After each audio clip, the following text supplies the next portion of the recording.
El idioma vasco, ese mismo, único, inconfundible y que no es comprendido por nadie alrededor. Se habla en él por unos 800.000 personas, un tercio de todos los vascos que viven principalmente en el norte de España y en el suroeste de Francia. En Francia son tres regiones históricas, Lapurdi, Baja Navarra y Soule, y allí el idioma vasco no tiene ningún estatus oficial, porque es Francia. Aquí solo reina el francés, y los idiomas regionales no tienen muchas esperanzas. Por el lado español, todo es mucho más optimista. Existe, de hecho, el País Vasco, que se compone de las provincias de Álava, Vizcaya y Guipúzcoa, y Navarra, donde el idioma vasco también es oficial, aunque no en todas partes. Sin embargo, en el sur de Navarra no hay personas que hablen el idioma vasco. En total, hay 7 áreas históricas de distribución de uno de los idiomas más extraños de la Europa moderna. ¿Cuál es, entonces, la extrañeza? La extrañeza es que entre los idiomas modernos no tiene ningún pariente en absoluto. Ninguno, exactamente. En el 20, los científicos buscaron parientes del idioma vasco y fueron recibidos con hospitalidad en el Cáucaso, ya que se hablan lenguas abjaso-adigués, nak-dagestanas y kartvelianas, cuyas conexiones externas todavía son casi completamente desconocidas.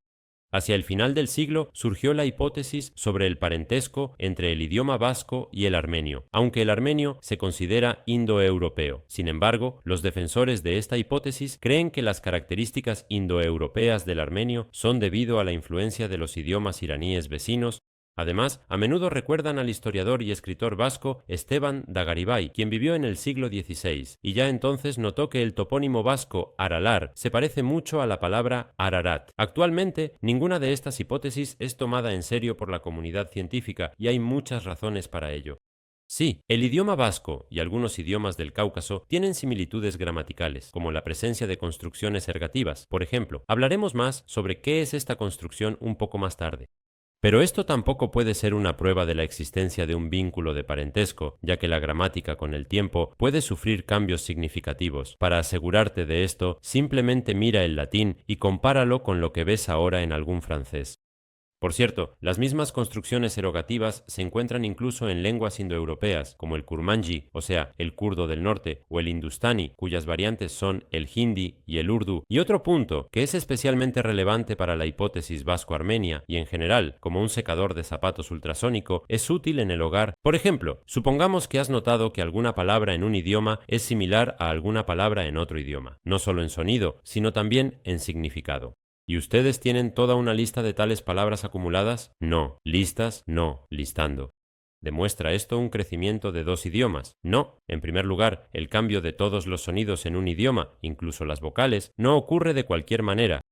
A excepción de estas reglas, se puede dar una explicación. En segundo lugar, tal lista no tiene en cuenta la historia del idioma. Lo que ahora se pronuncia como S podría haberse pronunciado antes como K, y algunos sonidos podrían haber desaparecido en el camino. Aquí nuevamente un cálido saludo al francés.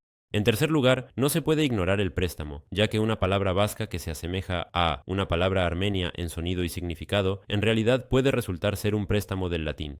Y en cuarto lugar, junto a esta lista, se debe colocar un conjunto de criterios claros, según los cuales se determina el grado de similitud en el significado y la sonoridad de las palabras, y se toma una decisión sobre si incluir o no una pareja de palabras en esta lista, porque sin criterios claros se puede incluir prácticamente cualquier cosa. Por ejemplo, hay palabras como cosa y casa, que me parecen sonar bastante similares. Y puedo suponer que hay una conexión semántica entre ellas, ya que existe la expresión cocer la pasta. Y esto, según mis humildes sensaciones personales, ya está muy cerca en significado de caja. Y puedes decirme, enciclop, bueno, tú eres vocal, no ignores.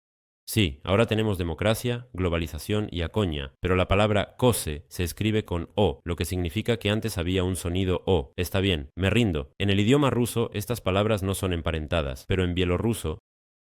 De todos modos, volvamos al idioma vasco, del cual aún no hemos encontrado parientes vivos, pero tal vez tengamos más suerte con los muertos. ¿Y quién se ocupa de los muertos? Historia. Así que hay 2 hipótesis principales. La primera es que los vascos llegaron a donde viven ahora, solo alrededor del siglo V-VI. Nuestra era desplazó de estas tierras a la población céltica, y antes de esto vivían en el oeste de la actual Francia, en Aquitania, y es probable que el idioma aquitano, que se extinguió en la Alta Edad Media, fuera el antepasado del moderno idioma vasco. Según la segunda hipótesis, los vascos estaban aquí antes, y en realidad no son parientes de los iberos, que vivían en la costa del mar Mediterráneo, es decir, allí donde ahora todo está dividido entre turistas chinos y los habitantes comunes de Cataluña, que simplemente quieren un poco de independencia. Entre el ibérico y el vasco realmente hay algunas similitudes. Por ejemplo, tienen números similares, pero eso no necesariamente significa que haya una relación entre las lenguas. Los antepasados de los vascos pudieron haber tomado prestados los numerales del idioma ibérico. Muchos en Asia Oriental tomaron prestados los numerales del chino. Otra coincidencia es la ausencia del sonido M en el protovasco y el ibérico, y esto también es bastante interesante, inusual. Pero todo esto es muy antiguo, y en una antigüedad menos lejana, es decir, en el siglo XVI, los vascos participaron en expediciones marítimas muy distantes. Fue una época de grandes descubrimientos geográficos, y los vascos ayudaron a los grandes navegantes de ese tiempo en el descubrimiento y la colonización de nuevas tierras.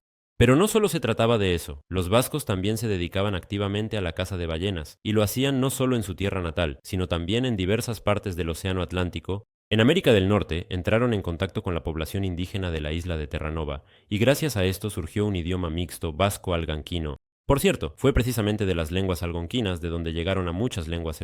Aunque este nombre puede resultar un poco confuso, ya que en este idioma no había tantas palabras islandesas, sí había una cantidad bastante notable de palabras en español, francés e inglés. Por ejemplo, la frase ¿qué me das? En euskera moderno suena como seri mangu deidazu, mientras que en el pidgin vasco islandés era ser you presente for me, lo cual parece ser más comprensible. Los vascos estaban bastante bien hasta finales del siglo XVIII, pero luego sus vecinos más cercanos llegaron a la conclusión de que los vascos tenían demasiada autonomía. Los primeros en pensar en esto fueron los franceses, quienes después del inicio de su Gran Revolución Francesa cambiaron la división administrativo-territorial de su país, como resultado de lo cual los vascos franceses se encontraron en un mismo departamento con los gascones sin ninguna autonomía en absoluto. En 1969, este departamento dejó de llamarse Pirineos Bajos y pasó a llamarse Pirineos Atlánticos, y desde entonces no ha cambiado mucho más. En España, todo resultó ser más complicado y prolongado. Después de las guerras carlistas del siglo XIX, primero Navarra en 1841 y luego Guipúzcoa, Vizcaya y Álava en 1876, perdieron sus privilegios políticos y se convirtieron en provincias españolas comunes. Y ya a finales del siglo XIX, el País Vasco se convirtió en un poderoso centro industrial y comenzaron a llegar trabajadores de toda España. Fue entonces cuando aparecieron las primeras organizaciones nacionalistas vascas. Todo se volvió muy mal durante y después de la Guerra Civil en España. El 26 de abril de 1937, los aviones del Legión Cóndor alemán, que apoyaba a Francisco Franco, bombardearon la ciudad vasca de Guernica. Esta ciudad ocupa un lugar muy importante en la cultura e historia vasca, ya que allí crece el árbol de Guernica, bajo el cual se han celebrado asambleas populares y han prestado juramento los representantes del poder vasco desde tiempos antiguos. Franco ganó la guerra, Vizcaya y Guipúzcoa fueron declaradas provincias traidoras, y es evidente que el uso público del idioma vasco durante la dictadura de Franco no fue en absoluto fomentado.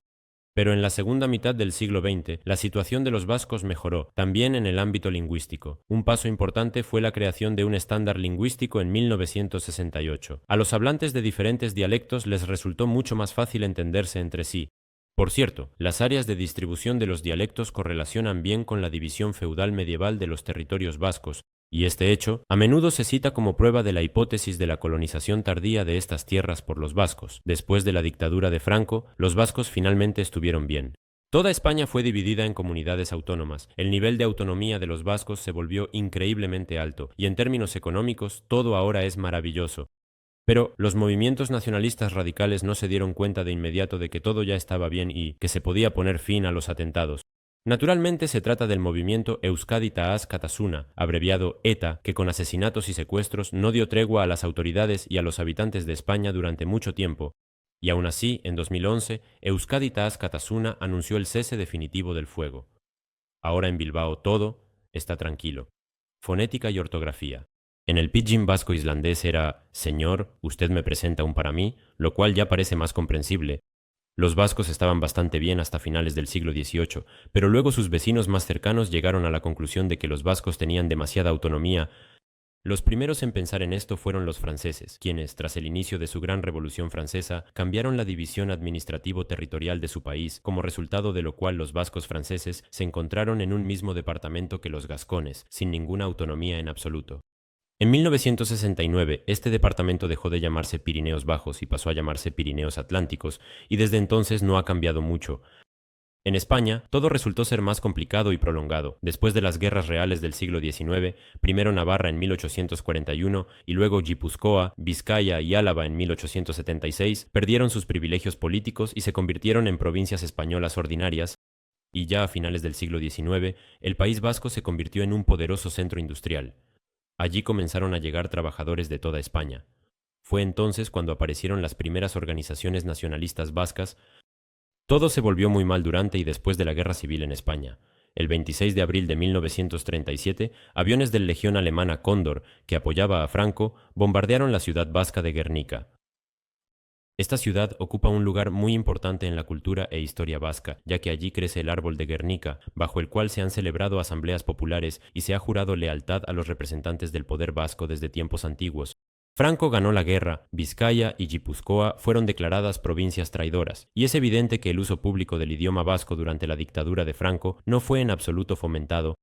Pero en la segunda mitad del siglo XX, las cosas para los vascos mejoraron, incluyendo también el aspecto lingüístico. Un paso importante fue la creación de un estándar lingüístico en 1968. A los hablantes de diferentes dialectos les resultó mucho más fácil entenderse entre sí. Por cierto, las áreas de distribución de los dialectos correlacionan bastante bien con la división feudal medieval de los territorios vascos, y este hecho a menudo se presenta como prueba de la hipótesis de la colonización tardía de estas tierras por los vascos. Después de la dictadura de Franco, los vascos finalmente... Las oraciones estarán en el mismo caso, que se llama absoluto, y el papá en la segunda oración estará en el caso ergativo.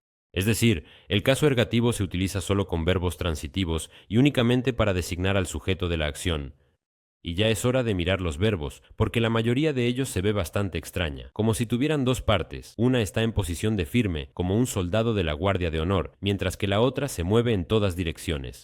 Es realmente así. En vasco hay muchos verbos, como el verbo ikusi, que no se conjugan de manera muy activa por sí solos, así que hay que colocar junto a él un verbo auxiliar que realice todo el trabajo principal. Pero, ¿cómo se conjugan estos verbos auxiliares? Oh, eso es algo completamente diferente. La cuestión es que en la forma del verbo vasco se puede fijar la persona, el número y a veces también el género, para hasta 3 participantes en la acción. Empecemos con lo simple. Yo compro un periódico. Si cambiamos el número de los objetos comprados, también habrá cambios en la forma del verbo. Yo compro periódicos. Ahora hemos cambiado la característica del objeto y ahora cambiaremos el sujeto. En lugar de yo, será usted. Y la carrera de ríos crece y se desarrolla. Usted compra periódicos. Y ya tenemos indicado quién compra, qué compra, y ahora también diremos a quién compra, y esto también se registrará en la forma del verbo. Igor corrige su crecimiento con discos. Ustedes me compran periódicos. Como pueden ver, en la frase vasca ni siquiera hay un pronombre, y en realidad, ¿para qué los necesitamos aquí, si por la forma del verbo ya está todo claro? Lexicología. Primero hablemos de las palabras de otros idiomas que han permanecido en el vasco. Hay bastantes préstamos del latín, aunque ya han cambiado bastante. Por ejemplo, florum se ha convertido en lore y quelo se ha transformado en gelo. En cuanto a los préstamos del vasco a otros idiomas, a primera vista no hay tantas palabras que se puedan destacar.